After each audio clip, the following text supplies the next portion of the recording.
갈라디아서 6장 오늘 본문은 6절에서 10절까지 함께 보도록 하겠습니다.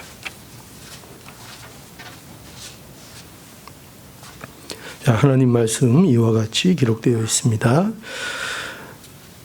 가르침을 받는 자는 말씀을 가르치는 자와 모든 좋은 것을 함께하라. 스스로 속이지 말라. 하나님은 만요리 여김을 받지 아니하시나니 사람이 무엇으로 심든지 그대로 거두리라. 자기의 육체를 위하여 심는 자는 육체로부터 썩어진 것을 거두고 성령을 위하여 심는 자는 성령으로부터 영생을 거두리라. 우리가 선을 행하되 낙심하지 말지니 피곤하지 아니하면 때가 이름에 거두리라. 그러므로 우리는 기회 있는 대로 모든 이에게 착한 일을 하되 더욱 믿음의 가정들에게 할지니라. 아멘. 오늘 이 말씀을 가지고 선을 행하라 이런 말씀을 증거하고자 합니다. 행하라.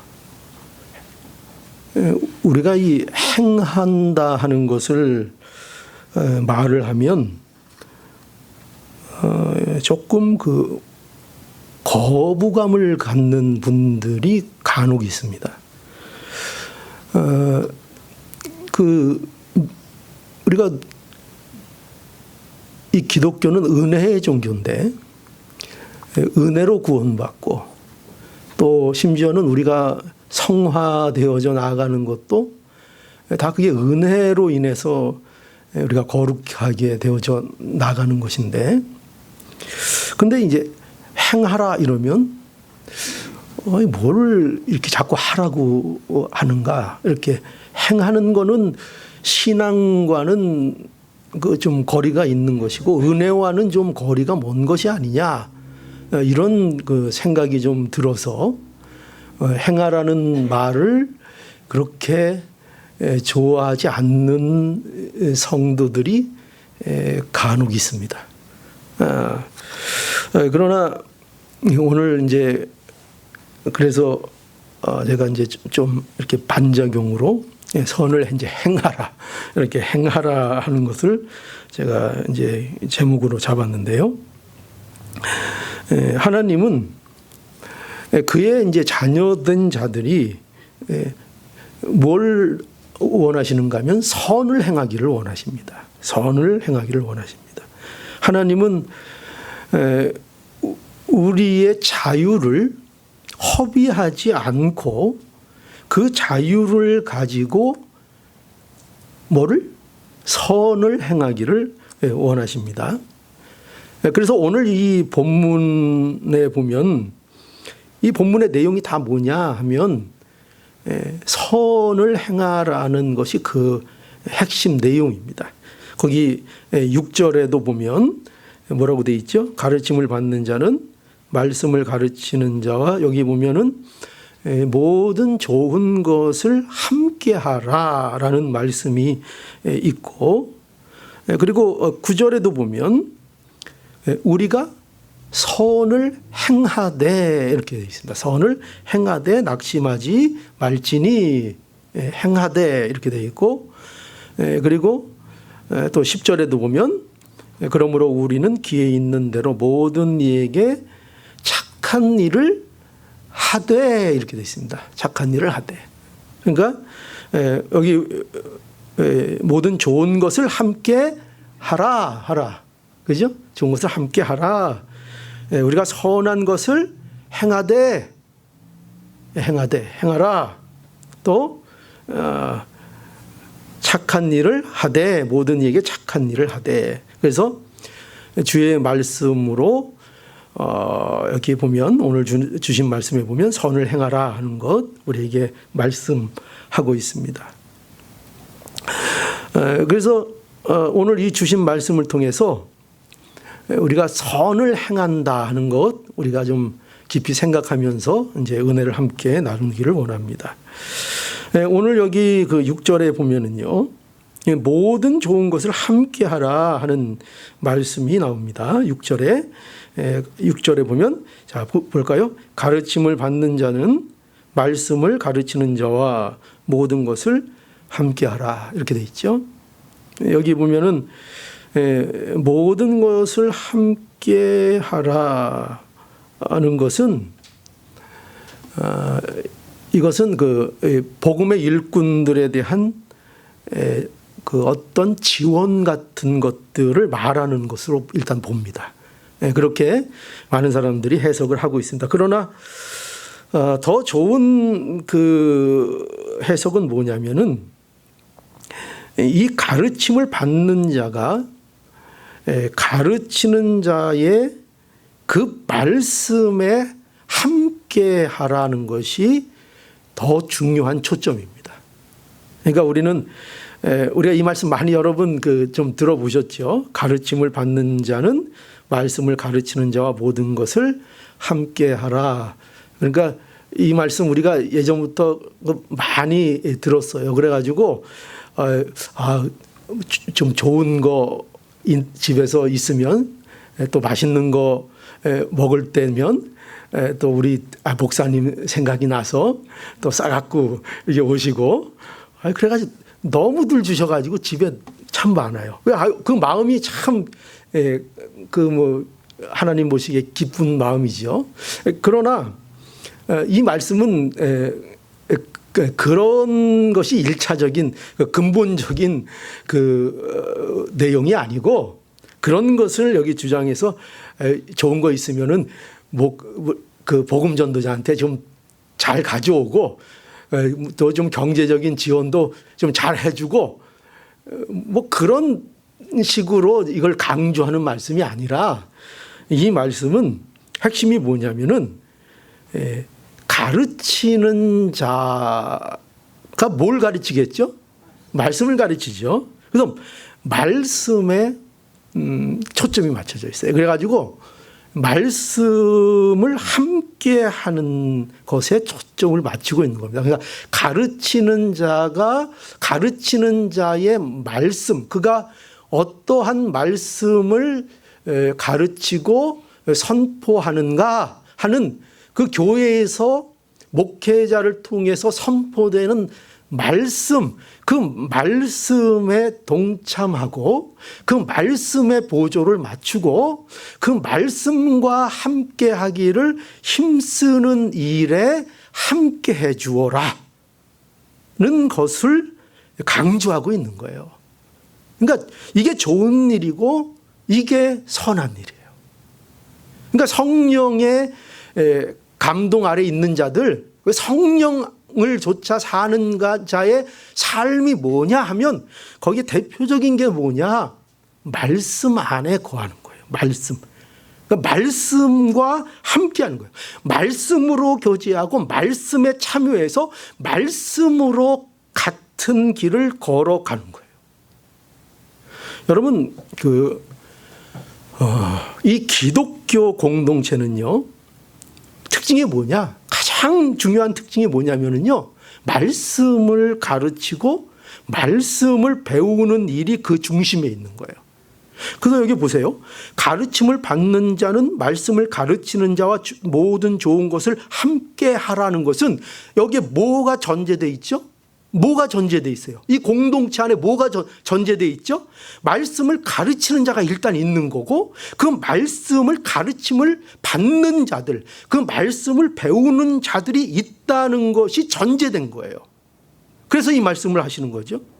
그러니까 기독교 공동체, 우리 신앙 공동체는 반드시 그 중심에 뭐가 있는가? 하나님의 말씀이 있고 그 말씀을 함께 하는 것, 그것이 가장 중요한 일이라는 것을 우리는 알아야 한다는 거죠. 그래서 이 교회의 가장 어찌 보면 건강한 모습 여러 가지로 우리가 설명할 수 있지만 교회의 건강한 모습은 목회자는 뭘 항상 준비 잘하고 늘 잘 가르쳐야 돼요? 말씀이에요. 목회자가 하는 일은 그거예요. 목회자가 가장 중요한 일, 다른 일은 다 포기해도 목회자가 결단코 포기하지 않아야 하는 문제는 뭐냐? 그것은 말씀을 잘 가르치는 거예요. 어떻게 해서든지 내게 주어진 시간, 내게 주어진 환경, 내 모든 것들을 다 동원하고 다 희생해서 어떻게든지 하나님의 말씀을 바로 가르치고 전하기 위하여 힘쓰는 것이 목회자가 해야 할 가장 중요한 일이에요. 그걸 못하면, 그걸 하지 않으면 다른 일을 아무리 잘하고 할지라도, 잘났다 할지라도 그것은 목회자의 바른 사명을 감당하지 못하는 거예요. 그래서 목회자는 무엇보다도 말씀을 잘 가르치는 일에 집중해야 하고, 그리고 가르침을 받는 자들은 어떻게 해야 합니까? 그럼 그 말씀을 하나님의 말씀으로 알고, 왜냐하면 하나님의 말씀을 증거하니까요. 하나님의 말씀이니까요. 그 하나님의 말씀을 듣고 배우고 익히는 일에 가르침을 받는 자들은 또 충실해야 한다는 거죠. 제가 이제 목회를 이제 하면서 이제 가장 안타까운 것과 가장 이제 기쁜 일이 있습니다. 제가 어느덧 미국 와서 목회한 지가 그래도 꽤 됐습니다. 이제 부목사로 한 6년, 또 저 오렌지 카운티 쪽에 교회에서 8년, 그리고 여기 와서 지금 한 3년, 4년 돼가죠. 4년 이렇게 됐으니까요. 그러니까 어느덧, 그래서 제가 미국 이민 올 때는 그래도 좀 젊은 티가 났었는데 어느덧 이렇게 흰머리가 많아져가지고 이제 염색을 해야 될 그런 그런 때가 됐습니다. 근데 제가 이렇게 목회를 이렇게 그 기간 동안 하면서 가장 안타까운 일이 뭐냐면, 가장 안타까운 거, 이거는 이 성도들 가운데 배우려고 하지 않는 성도들이 있다는 거예요. 배우지 않으려는 성도. 그러니까 뭐 그렇다고 해서 교회를 잘 안 나오는 게 아닙니다. 교회는 또 출석을 꼬박꼬박 잘해요. 잘 나옵니다. 그리고 또 뭐 봉사를 열심히 안 하는 것도 아니에요. 교회 봉사도 열심히 나름대로 합니다. 여러 가지 일에 뭐 열정적으로도 나서기도 하고, 뭐 바른 말도 잘해주고, 뭐 목사님 그러면서 친하게도 오고 교제도 하고 그렇게 하는데, 이상한 게 있어요. 뭐가 있냐면은, 그런데 말씀을 듣고 말씀을 배우는 일을 안 합니다. 그거 참 이상하죠. 말씀을 안 배웁니다. 그러니까 목회자로서 그게 가장 볼 때마다 너무나 안타까운 거예요. 도대체 교회를, 이런 말씀은 좀 죄송하지만은 교회를 도대체 왜 나오는지를 모르겠어요. 교회를 도대체 왜 나오는 건지 그 이유를 모르겠어요. 어디 그냥 심심해서, 갈 데 없어서, 교제할 데 없어서 교회를 오는 것인지 도대체 어쩔 때는 잘 이해가 가지 않습니다. 그런데요, 그런 분들을 이렇게 가만히 이렇게 제 나름대로 이렇게 연구하고 생각해 보면 그 나름대로 이유가 있어요. 뭐냐면, 자기가 지금 가지고 있는 게 너무 확고해서, 그래서 더 이상 들어갈 틈이 없어요. 뭐가 들었고, 하나님께서 그 교회에 어떤 목회자를 세우고 하나님께서 그를 인도해서 그 교회로 보내실 때에는 하나님의 섭리와 주권 아래서 반드시 그의 신앙 안에 무언가 하나님께서 더 유익되고 뭔가를 더 깨우치고 더 알게 하시기 위하여 그 자리로 하나님께서 분명히 보내주셨을 텐데, 그런데 어떻게 해요? 예전에 갖고 있었던 것을 가지고 전혀 변할 생각들을 갖고 있지 않아요. 자기 생각, 자기 고집, 자기 신념, 과거에 은혜 받았던 거, 과거에 배웠던 거, 이런 것들로 꽉 차 있어서 그것 이상을 벗어나려고 하질 않아요. 그러니까 자기가 기존에 갖고 있었던 것 위에서는 열심히 신앙생활 하는데 거기에 하나님께서 새로 역사하심으로 인하여 새로운 목회자를 만남으로 인하여 그 목회자들이 강조하는 게 있거든요. 목회자들마다 또 배울 게 있거든요. 그런 것들을 배우고 그것들을 받아들이고 그것을 통해서 나의 신앙을 점검하고 하는 일들을 해 나가야 하는데 그죠? 자기 것에 꽉 붙잡혀 있어서 전혀 다른 것들을 받아들이지 않습니다. 그래서 자기 기준이 있어요. 신앙생활을 하는데도 자기가 세운 기준이 딱 있어요. 그래가지고 그 이상 벗어나려고 하지 않습니다. 그리고 항상 자신을 그 안에 가두려고 합니다. 우리는 배워야 합니다. 배우려는 마음이 있어야 합니다. 신앙은 배우는 것입니다. 우리가 은혜로 구원받고 하나님 앞에 나오지만 나와서 이제 그 말씀이 어떠한가, 하나님의 천국의 복음이 어떠한가, 하나님께서 우리에게 무엇을 이루어 가시는가 하는 것들을 말씀을 따라 날마다 배워 나가야 합니다. 날마다 배워 나가야 합니다. 그래서 목사가 하는 일 중에 가장 중요한 일이 뭡니까? 목사는 늘 연구하는 거예요. 늘 배우는 거예요. 말씀을 다시 보고 다시 점검하고 해서 이 하나님의 말씀이 무슨 뜻인가를 가능한 한 가깝게 다가가서 그 하나님의 하나님 되심을 성도들에게 전하고 증거하고 그것들을 배우게 하는 거죠. 그래서 참 안타까운 게 이 배우지 않는 성도들, 그죠? 참 안타까운 겁니다. 우리가 곰곰이 생각해야 합니다. 이 자리에 내가 왜 앉아 있을까? 나는 저 김 목사를 왜 만났을까? 왜 그 많고 많은 목사 중에 저 김 목사가 우리 교회로 부임을 하게 됐을까? 또 우리 저 양전다스님은 무슨 정신이 있어서 저한테 또 이렇게 그런 모든 것들을 잘 생각하고 그리고 우리가 하나님 앞에 배우기를 기회를 놓치지 않아야 합니다. 그래서요 가장 목회자로서 기쁜 일은 뭐냐면요, 역시 반대로 그럼 누가 제일 뭐 할 때 제일 기쁘겠죠? 목회자로서 성도들이 배운다고 느낄 때, 성도들이 정말 말씀을 배운다고 생각이 들 때, 그때 이제 기쁜 겁니다. 그래서 가끔 목사님 그러면서 찾아오는 분들이 있어요. 그래서 정말 제가 지금까지 예수를 믿는다고 했는데 예수 믿는 게 또 이런 거였군요.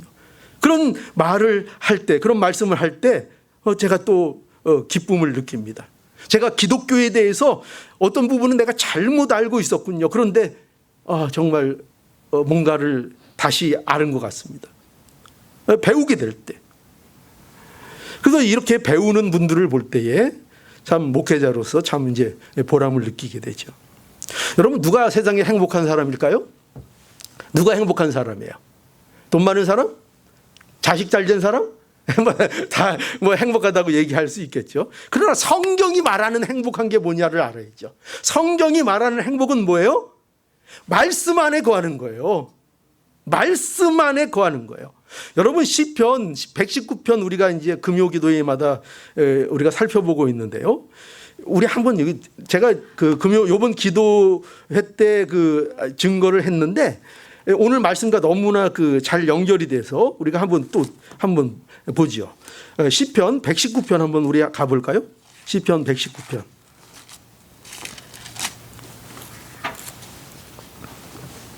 여기 시편 119편 가보면 그 1절에서 그 8절까지는 그 행복의 근거가, 행복의 기초가 뭐냐 할 때 하나님 말씀에 거하는 것이라 이렇게 이제 서론이 시작되고, 그리고 이제 9절부터 16절에 보면 자, 이게 무슨 말씀이 나오는가 하면은 9절에 청년이 무엇으로 그 행실을 깨끗게 하리이까 주의 말씀을 따라 삼갈 것이니라 는 말씀으로 시작해요.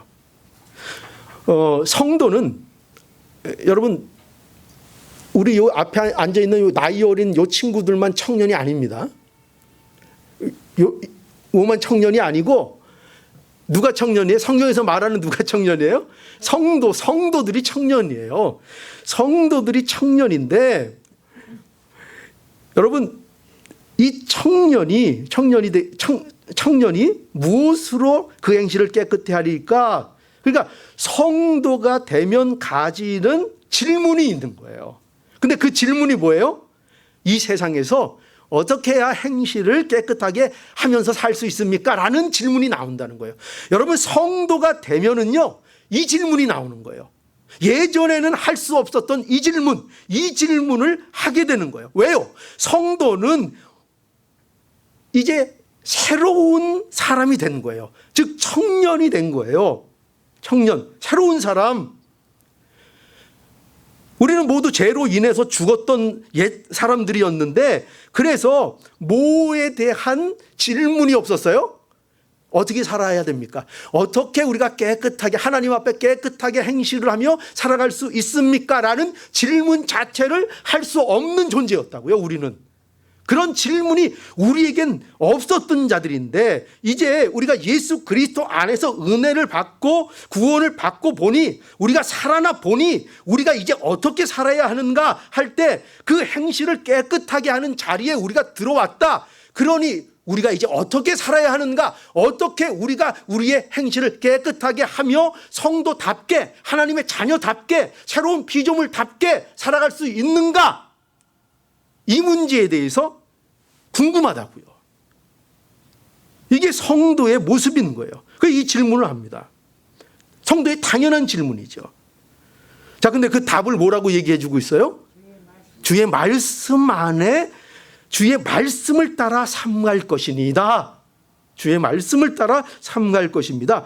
주님의 말씀 안에서 내가 거할 것입니다. 주님의 말씀만이 나를 깨끗하게 하며 나의 행실을 깨끗하게 하는 것은 주님의 말씀입니다.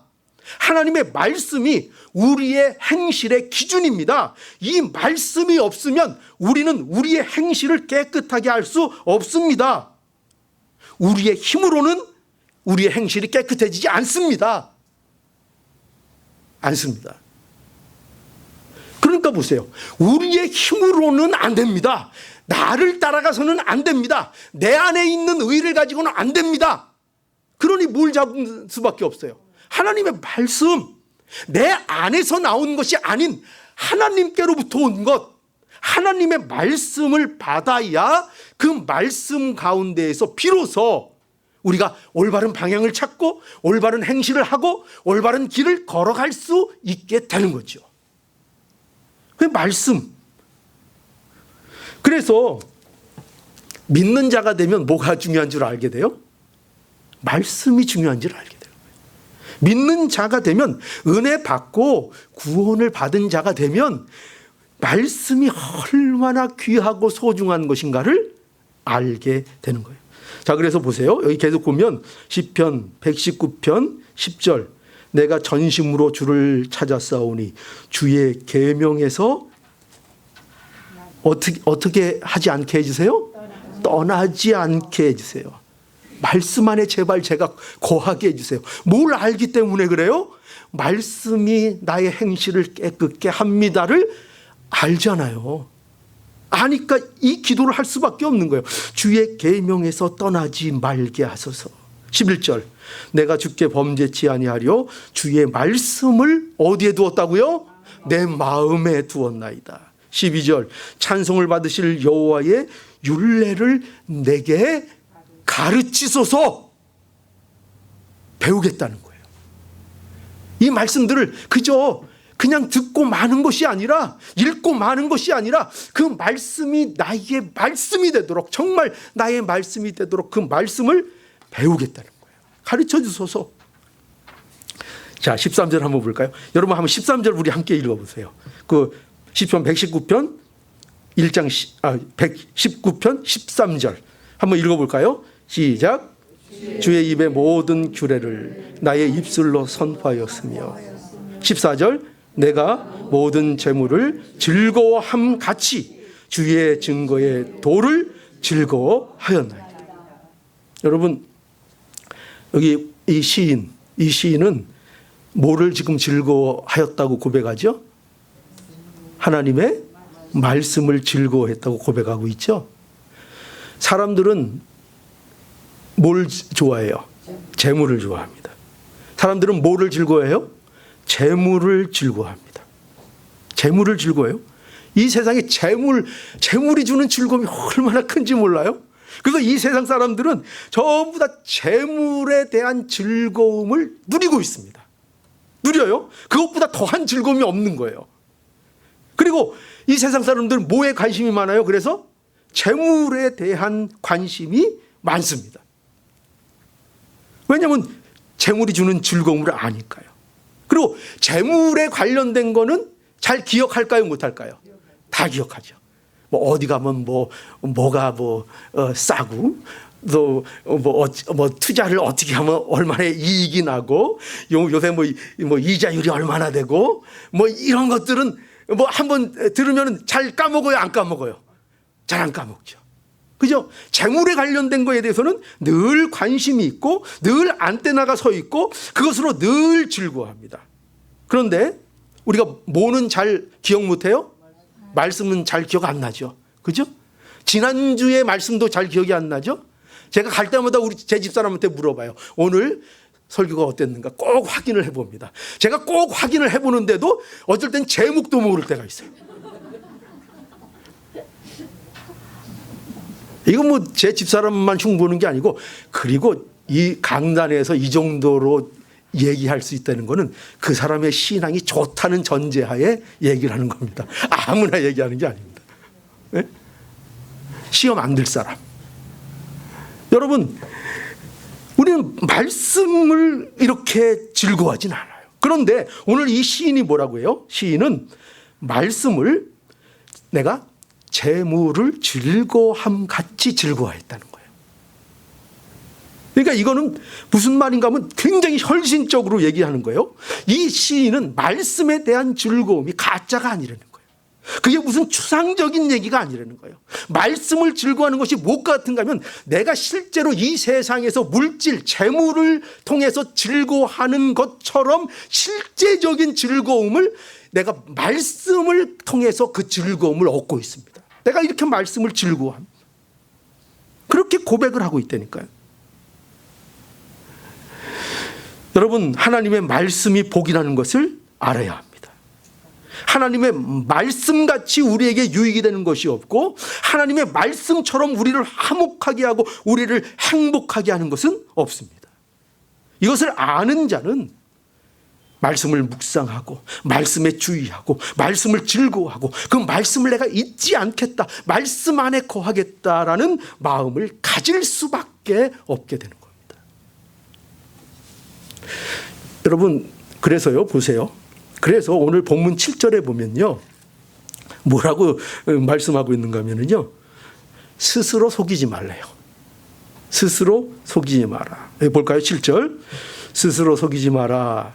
하나님은 만홀히 여김을 받지 아니하시나니 사람이 무엇으로 심든지 그대로 거두리라. 스스로 속이지 말라는 것은 자기 자신을 속이지 말라는 거예요. 자기 자신을 속이지 말라. 자기 자신을 속인다는 게 뭐냐면요, 여기에서 이거예요. 선한 일을 행하지 않으면서 자기가 성령 안에 있다고 믿고 있는 거예요. 선한 일을 하지도 않으면서, 선한 소원을 가지고 있지도 않으면서 자기가 말씀에 순종하려는 그 마음과 그 사모함과 그런 방향성을 갖고 있지도 않으면서 내가 그저 믿음으로 구원받았다, 내가 성령 안에 있다, 나는 성령 안에서 자유하다라고 스스로를 속이고 있는 거예요. 스스로를 속이고. 자기 욕심을 따라 자기 마음대로 살면서 나는 자유롭다, 나는 잘하고 있다고 믿는 거예요. 은혜로 구원을 받았으니까 이제는 말씀을 지킬 것 필요가 없다고 이렇게 생각을 하는 거예요. 스스로 속이는 거예요. 그러나 여기 어떻게 경고하고 있습니까? 그러나 하나님은 어떤 분이라는 거예요? 하나님은 만홀히 여김을 받지 아니하신다 말씀하고 있죠. 무슨 말씀이에요? 하나님 속일 수 없다는 겁니다. 하나님은 의로우신 재판관입니다. 하나님은 사람이 무엇으로 심든지 그대로 거두게 하신다고 말하고 있습니다. 무서운 말씀이죠. 무엇으로 심든지 그대로 거둔다는 거예요. 근데 여러분, 요거를요, 요 말씀을 여러분들이 세상적인 차원에서 이해하고 받아들이면 안 돼요. 여러분, 이 말씀 제가 드리니까 여러분 금방 생각나는 거 있죠? 아마 어떤 분은 세상 속담이, 한국의 속담이 생각나셨을 거예요. 어떤 속담이 생각났죠? 그렇죠. 콩 심은 데 콩나고 또 뭐 심은 데 뭐나요? 팥 심은 데 팥난다. 심은 대로 거둔다. 그러니까 아마 그게 생각나셨을 거예요. 그런데 오늘 이 말씀은 그 속담과는 좀 결이 달라요. 좀 다릅니다. 어떻게 다른가? 8절을 한번 볼까요? 8절 보면 여기 자기의 육체를 위하여 심는 자는 육체로부터 썩어질 것을 거두고 성령을 위하여 심는 자는 성령으로부터 영생을 거두리라. 자, 여기 봅시다. 여기 보니까 자기의 육체를 위하여 심는 자 이렇게 되어 있는데요. 이것을 원문에 더 가깝게 보면은 무슨 그 말이 되는가 하면은 자기 육체에 심는 자 이런 뜻이에요. 자기 육체에 심는 자. 이건 다시 말하면 뭐냐면 육체에 심는다는 표현 여러분 그 농부들이 밭에 뭐를 심는다, 땅에 뭐를 심는다 우리가 이렇게 이해할 수 있잖아요. 그런 식으로 심는다는 거예요. 심는다. 근데 뭘 심는가, 어떻게 심는가 할 때 뭐냐면 육체에, 그러니까 심는 곳이 어디냐면 육체라는 거예요. 육체에 심는다. 그러니까 여기에서 육체가 밭이 되는 거예요. 육체가. 그래서 자기 육체에 심는다. 육체의 밭에 심는다. 이 말이에요. 육체의 밭. 그러니까 이 말씀은 육체의 밭에 심느냐가 아니면 너희가 성령의 밭에 너희가 심느냐를 말씀하고 있는 거예요. 어느 밭에 심느냐. 그래서 육체의 밭에 심으면 무엇을 심든지 간에 결과는 뭐다? 썩은 것을 거둔다 이거예요. 육체에 썩을 것을 거둔다. 지금 여기에서는 뭐를 심느냐가 관점이 아니에요. 그게 아니라 뭐냐면 육체의 밭이라는 것은 육체의 밭에 심으면 너희들이 뭘 심든지 간에 결과물이 뭐라는 거예요? 육체의 것이다. 썩는 것만 난다 이거예요. 왜? 그 밭이 뭐라고요? 그 밭이 썩는 밭이니까, 육체 밭이니까 거긴 뭘 심어도 아무리 좋은 걸 갖다 심어도 다 썩어지는 것만 나온다 이거예요. 그런데 성령의 밭에 심으면 뭐예요? 영생을 거둔다. 성령의 밭에서는 영생의 것들이 나오죠. 영생의 것들을 거두게 된다. 그러니까 여러분 보세요. 내가 아무리 성령의 밭에 내가 심었다고 주장을 해도, 내가 이제 주장을 하는 거야. 내가 성령을 쫓아 행했습니다. 나는 성령의 밭에 심었습니다. 나의 삶을 성령을 따라 살았습니다. 아무리 주장하고 주장으로 안 먹혀서 혈서까지 손 물어서 혈서까지 써도 육체의 일을 열매로 거두고 있다면 지금 어디에다가 심었다는 거예요? 육체의 밭에다 심었다는 거예요. 아닙니다. 나는 성령을 쫓았습니다. 저는 혈서를 쓸 수 있습니다. 저는 아무리 자기가 고집하고 주장해도 결과물이 어떠면, 결과물이 육체의 일이 결과되었으면, 그러면 너는 어디에 심었다? 육체의 밭에 심었다. 보세요. 갈라디아서 5장 19절에서 21절.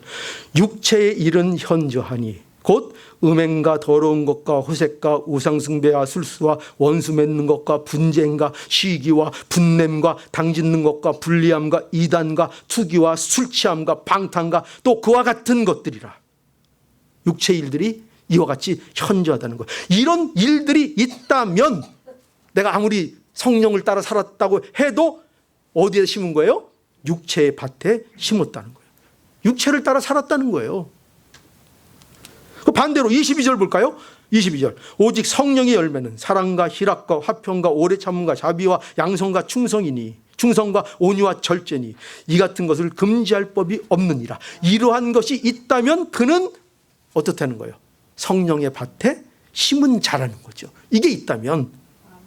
그러니 여러분, 우리가 육체의 밭에 심은 자인지 아니면 성령의 밭에 심는 자인지 무엇으로 알 수 있다는 거예요? 무엇으로? 그 열매로, 그 결과로 알 수 있다는 거예요. 왜 열매가 중요한지를 우리는 알아야 돼요. 왜 열매가 강조돼야 되는가? 왜 열매를 말하는가? 열매의 가장 중요한 가치는 뭐냐면 본질을 드러내는 것이에요. 본질을. 포도나무에서는 포도가 열려요. 그러니 이 포도가 열렸다는 것을 통해서 이 나무가 포도나무라는 것을 알 수 있는 거예요. 그게 열매라는 거예요. 성경에서 우리에게 요구하고 맺도록 요구하는 그 열매는 바로 이와 같이 그 본질이 무엇인가를 나타내는 것으로서의 열매를 우리에게 요구하고 있는 거예요. 그렇기 때문에 그 열매를 보면 당연히 뭘 알아요? 그가 어디에 심었는지를 알게 되는 거죠. 그냥 거짓말할 수 없어요. 하나님 앞에 속일 수가 없어요. 그러니 여러분, 우리 어떻게 해야 되죠? 이제 망했냅니까?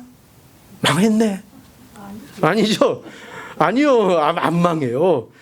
우린요, 그저 하나님 앞에 정직하면 돼요. 정직하면 돼요. 그러면 소망이 있어요. 정직하지 않으면 소망이 없어요. 그러나 자신이 어떤 상태인지를 알고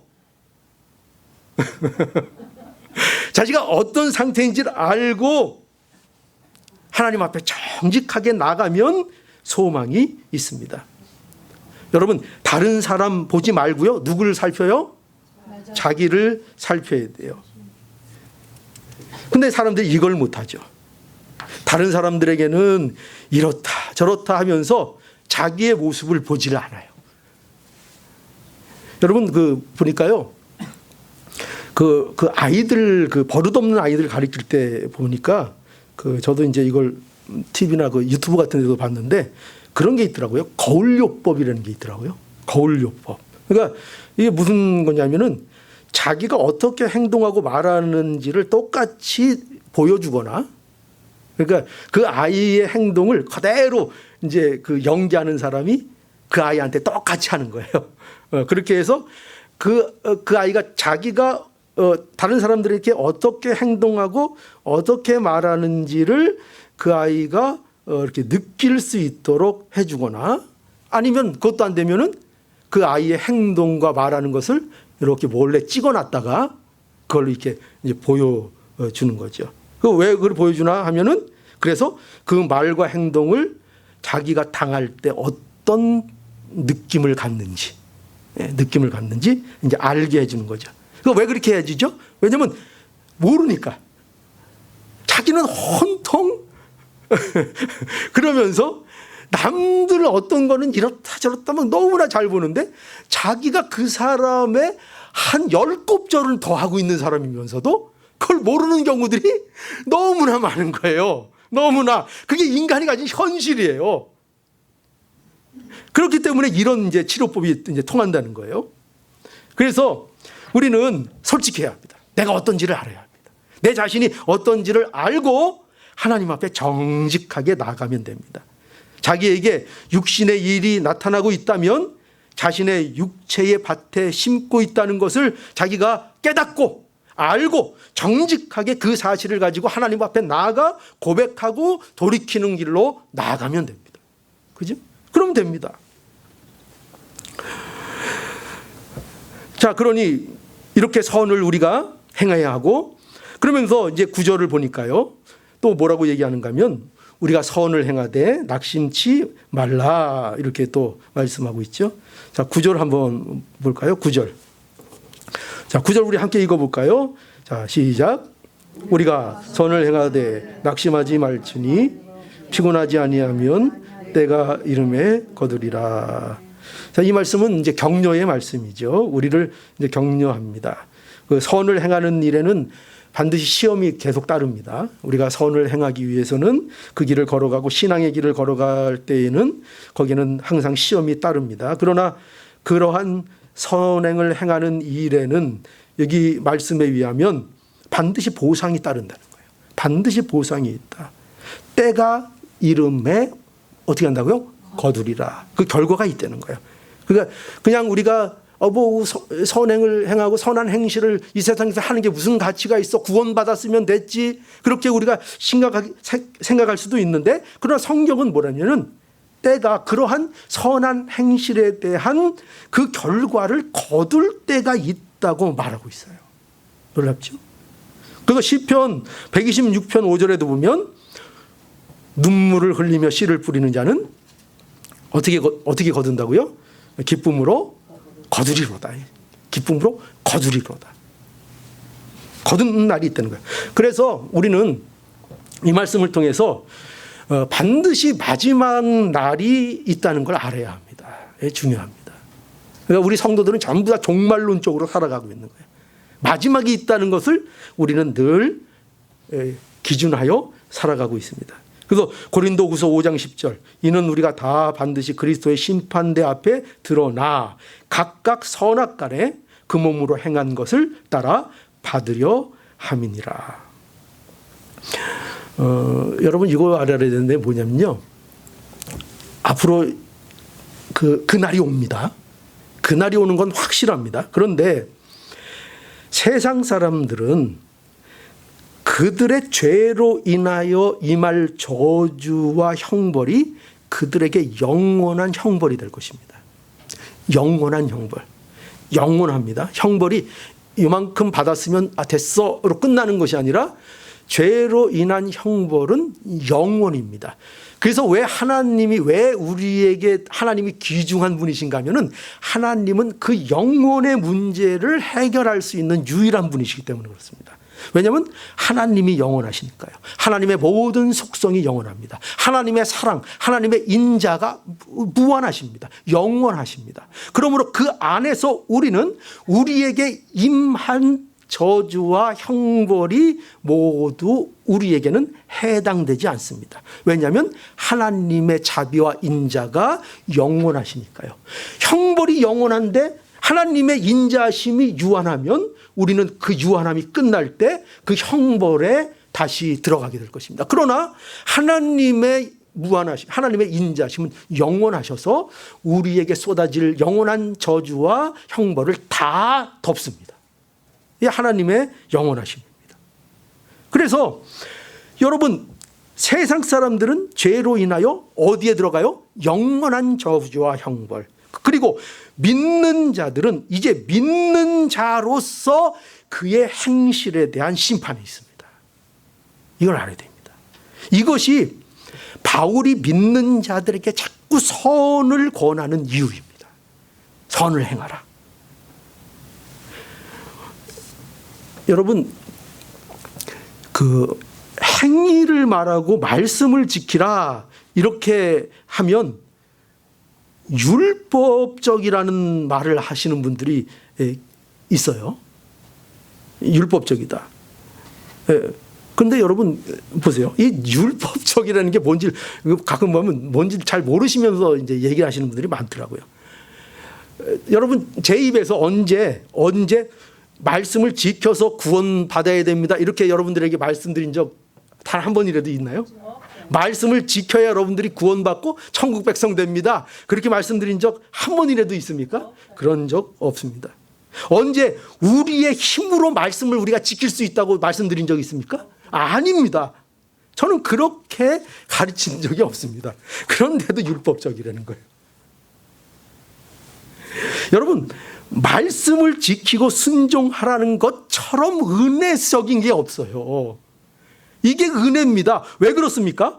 말씀을 지켜야 한다는 것은 우리가 은혜로 구원을 받았기 때문에, 구원이 은혜이기 때문에 우리에게 요구되고 있다는 사실입니다. 이것처럼 은혜로운 게 있을까요? 구원이 은혜가 아니면 결코 우리에게 말씀을 지키라는 요구가 올 수가 없습니다. 그런데 다행스럽게도 우리의 구원이 은혜입니다. 완전한 은혜입니다. 그렇기 때문에 그 구원이 은혜로 우리에게 임했기 때문에 비로소 우리는 무엇을 요구받는 존재가 됐어요? 말씀을 요구받는 존재가 비로소 된 겁니다. 그 말씀이 우리에게 임할 수 있고 그 말씀이 실제적으로 우리의 것이 될 수 있도록 우리가 비로소 그 자리에 들어간 것입니다. 그러므로 저는 이 말씀을 너무나 좋아합니다. 이 표현을. 말씀이 우리에게 요구되고 있다는 것은 우리의 명예로움이라는 것을 알아야 합니다. 우리의 영광이라는 것을 알아야 합니다. 제가 저번에도 말씀드렸죠. 얘야 너 저기 가서 뭐 좀 가져올래? 선생님이 시키면 좋다고 싫다고요. 제가 학생 때 그거 좋아했다고요? 싫어했다고요? 너무나 뿌듯했다고요. 선생님이 저를 인정해 주셔서 다른 애 안 시키고 꼭 저를 불러서 너 저거 좀 해줄래? 부탁할 때에 너무나 기뻤다고요. 왜냐하면 선생님이 나를 인정해 주신다고 믿었기 때문이죠. 인정. 하나님께서 우리에게 말씀을 요구하신다는 것은 우리가 어떤 자리로 부름을 받았기 때문에 그 하나님의 말씀을 요구하고 계신가를 우리가 알아차려야 하는 것입니다.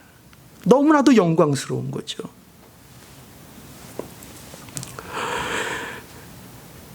기회 있는 대로 착한 일을 하라고 그래서 말씀합니다. 여기 10절 이제 마지막으로 보죠. 자, 10절. 그러므로 우리가 기회 있는 대로 모든 이에게 착한 일을 하되 더욱 믿음의 가정들에게 할지니라. 이 결론입니다. 기회 있는 대로 뭘 하라고요? 착한 일을 하라는 겁니다. 누구에게? 우선 모든 이에게 할 수만 있으면 모든 이에게 너희의 착함을 보이라. 착한 행실을 하라. 그리고 더욱 믿음의 가정들. 믿음의 가정들은 누구예요? 성도들, 형제들, 함께 믿는 자들을 향하여 선을 더욱더 행해라. 여러분 왜 그럴까요? 이 말씀도 그 6절의 말씀과 맥락을 같이 해서 이해하면 됩니다. 가르침을 받는 자는 말씀을 가르치는 자와 모든 것을 어떻게 하라고요? 함께 하라. 왜 그렇게 한다고요?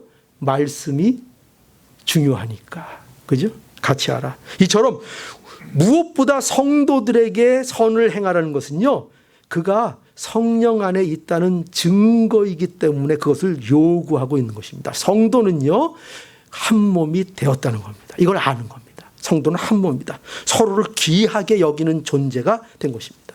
얼마나 귀한지요. 한 몸입니다. 한 몸. 그래서 여러분, 이 교회가 좀 잘못하는 거 있어서 너무 헐뜯으면 안 됩니다. 너무 헐뜯으면 안 됩니다. 전 아주 날카롭게 헐뜯는 거 많이 했고 잘하는 사람입니다. 근데 아무 도움이 안 됩니다. 그냥 우리의 맡겨진 길을 잘 가면 됩니다. 잘 가면 됩니다. 왜죠? 우리는 모두 교회라는 것은요, 한 지체입니다. 우리 자신을 성도라고 믿는다면은요, 내가 그리스도의 하나님의 사람이라고 믿는다면은요, 우리가 성도들, 저분과 저분이 나와 한 몸이라는 사실도 믿어야 됩니다. 그러니 그 자들에 대해서 귀한 마음을 반드시 가져야 하는 것이죠.